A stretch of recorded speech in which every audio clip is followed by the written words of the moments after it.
le Canada n'a aucune responsabilité d'aider Haïti sous quelque manière que ce soit. D'ailleurs, la politique du Canada vis-à-vis d'Haïti est complètement rétrograde et tuatoire de la souveraineté et du développement d'Haïti. En l'occurrence, le Canada nous ravit la plupart des Haïtiens qui savent lire et écrire. Et dès que les parents haïtiens ou bien encore l'État haïtien finance la formation d'un Haïtien ou d'une Haïtienne compétente, le Canada lui offre un visa pour aller fournir des soins au Canada ou servir comme agent de sécurité dans ses espaces commerciaux. Donc le Canada n'a aucune velléité d'aider Haïti vraiment. Et cette perspective d'installer en République dominicaine un bureau pour aider la police nationale d'Haïti, c'est un affront de trop de la part du Canada. C'est un affront que les Haïtiens conséquents comme moi et les Haïtiennes conséquentes comme tant d'autres n'acceptent pas. Le gouvernement haïtien doit faire savoir au Canada que cette assistance n'est pas la bienvenue, que les 20 millions de dollars que le Canada entend dépenser en République dominicaine, il n'a qu'à aller les dépenser en République dominicaine, et que cette affaire n'a rien à voir avec la police nationale d'Haïti.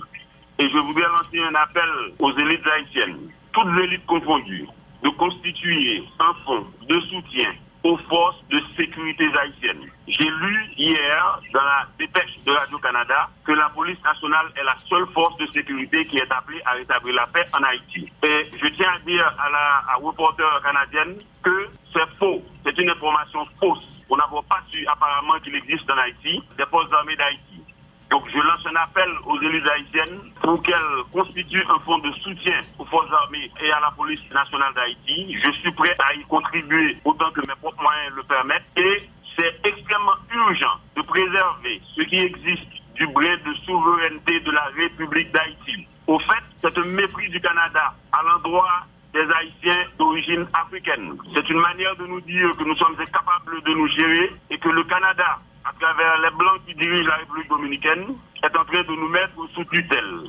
C'est tout comme le parc industriel de Caracol qui a été construit. Et les Américains nous ont interdit au gouvernement haïtien de construire un port à Port-Liberté sous prétexte qu'il y avait des menaces environnementales, de telle sorte que pour utiliser le parc industriel de Caracol, il faut utiliser le port de Manzanillo de la République dominicaine. Donc c'est une mise sous tutelle en douceur d'Haïti. Et les Haïtiens conséquents et les Haïtiennes conséquentes ne sauraient accepter cela. Donc l'ambassadeur Carrière doit revoir sa copie. On ne lui demande absolument aucune aide. Ceux qui l'ont fait, ce sont des apatrides. Et ces gens ne représentent pas les Haïtiens. Pour cette ouverture, Jean-Jacques Dessalines et les autres se sont remués dans leur tombe et hontés par cet énième affront du Canada à l'endroit de la République d'Haïti. Le Canada qui n'est même pas pratiquement un pays, qui est plutôt une province des États-Unis d'Amérique. Et je suis sidéré, outré, que des dirigeants haïtiens auraient pu accepter ce genre de comportement, comme quoi on va aider Haïti en ouvrant un bureau à la République dominicaine, parce qu'on ne fait pas confiance aux cannibales d'origine africaine qui actuellement contrôlent la République d'Haïti. C'est inacceptable. Ceux qui, à la Jamaïque récemment, et qui continuent sur le sol haïtien, à ne vouloir qu'à diriger le pays, pour les retombées qu'ils pourraient leur fournir, sont responsables de ce genre de comportement de la part de nos soi-disant amis. De toute façon, nous, Haïtiens, conséquents, intellectuels et patriotes, savons qu'il n'existe pas d'amis dans le contexte international. Donc, ceux qui sont à la base de cette affaire, ce sont ceux qui revendiquent un collège présidentiel, une affaire qui ne saurait marcher. Ceux qui revendiquent le droit de gouverner tout seul.